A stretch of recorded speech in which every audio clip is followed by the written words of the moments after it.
Hello guys, welcome to Reactophile. I'm Hernur and he's Carl. And today we are going to be reacting to the very controversial classroom debate scene from Kurbaan. Yes, it was shot in America, so that's an American classroom.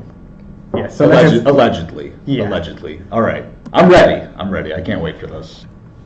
The word jihad is mentioned in the Quran about 41 times. The words mercy, peace, and compassion are mentioned about 355 times. Yes, come in. Come on in, Riaz. Sit down, please. Contrary to popular belief in most Western cultures, Islam is a religion that preaches peace and tolerance. Yes, Patricia. Just immediately. If Islam truly is a religion that preaches peace, then how come the world's most troubled spots, the West Bank, Afghanistan, Pakistan, Iraq, they're all plagued with Islamic terrorism? Well, that depends on your definition of terrorism. Some might argue that the U.S. invasions of countries like Iraq and Afghanistan are also acts of terrorism. Those were acts of war to get rid of despotic regimes. Or a means of getting at a country's oil. Conspiracy theories. Well, may I? Yes, please. Go ahead, Reza. Mr. Khan is right. I mean, if we're talking about terrorists, the world's biggest terrorists are the white superpowers. Stop and think about it. Explain 9/11. Okay.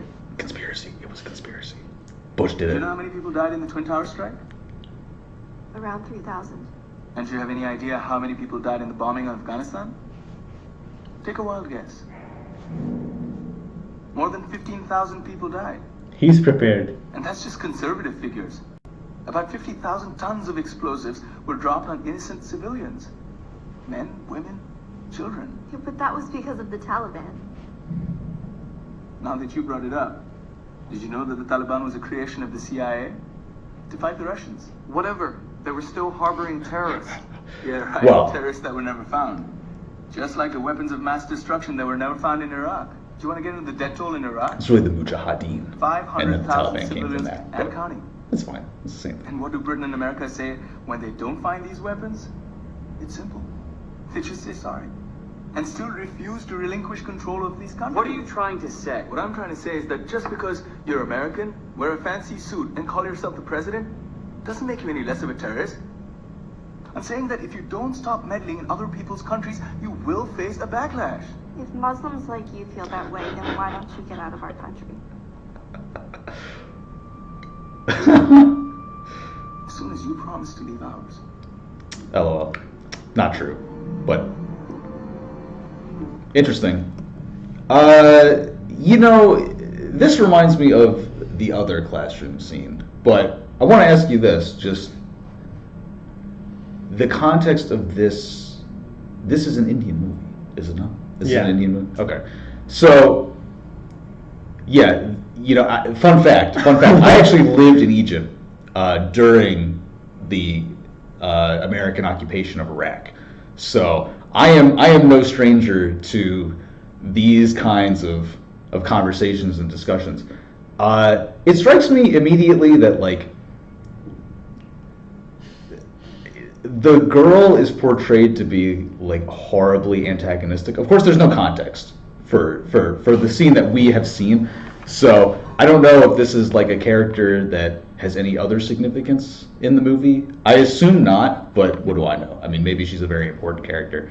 But as someone who studied international relations in the United States and among many Muslim students, as well as in many other foreign students, again, also during the Iraq War, Second Gulf War, I can tell you that most Americans are not this certain about are not this strongly supportive or nationalistic of the occupation of Iraq and Afghanistan. Many liberal people that I know, including myself, were highly agitated by the continuation of the drone strike campaign under the Obama administration. So yeah, the Bush years were very crazy. It's easy to judge the psyche of the American people in hindsight during the aftermath of the Iraq War. But if you look back to actually even at that time, the protests that were ongoing in the United States, I mean, only 50% of the country was in support of the war when it began.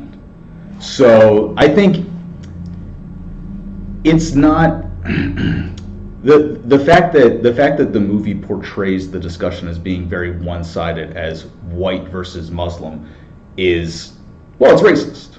Yes. I mean, it's racist to see it that way, because this was a discussion that was being had and continues to be had Yes. in and among Americans, even Caucasian Americans, all the time. You know, there wasn't 100% support for it when it happened, and there's even less support for it now. So the idea that this 20-something girl and all of her friends, all the people sitting next to her, are like all gung-ho and supportive of it, and there's no other white voice in the room like telling them they're being assholes. It's a very one-sided interpretation. Yeah. Yeah, it's not like those people don't exist. I mean, of course those people exist. And the trolling between different nations on who is a terrorist, I mean, that's just like a 21st century way of looking at what is essentially a question that is as old as time, like, who is the bad guy? Well, it depends on which side of the argument you're standing on, who the bad guy is. It's just, now it's fun to call everybody a terrorist because, you know, we don't call people communists anymore. So now we're all having discussions about what is the, I mean, essentially, if you kill somebody, I mean, in a way, you are a terrorist. If you're trying to subdue a population that is not your own, then you're a terrorist of some kind. So really, it's very open to interpretation. And in fact, this is a problem that the UN has. Defining terrorism is a very difficult problem that continues to go on. So it's just trolling. It's a discussion that really is not terribly constructive. It's easy, I think, to look at it from the perspective of the Muslim side and say, oh, because this is something I got all the time when I was over there. Oh, you think we're all terrorists and blah, blah, blah. I actually have another video of me talking on this subject from 10 years ago. It's like, no, not every American thinks that every Muslim is a terrorist.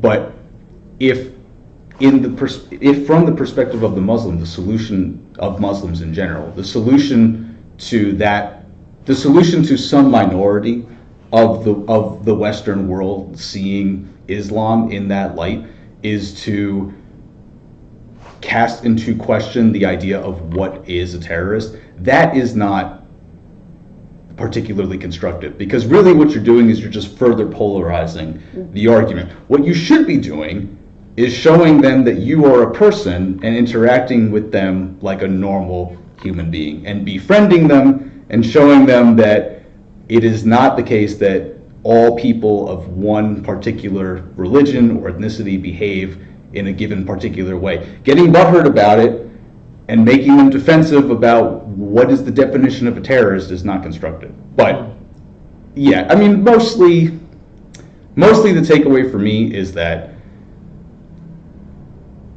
you are not on the right side if you cast all of the white Americans in a negative light together. Each side has dissent. Yes. This is like what Obama did when we invaded ISIS. It's like Obama insisted on making sure that he did not refer to ISIS, the Islamic State, as Islamic terrorism, because when you do that, you force people to take sides in an argument where reasoned minds might otherwise have rational opinions just by the basis of their individuality.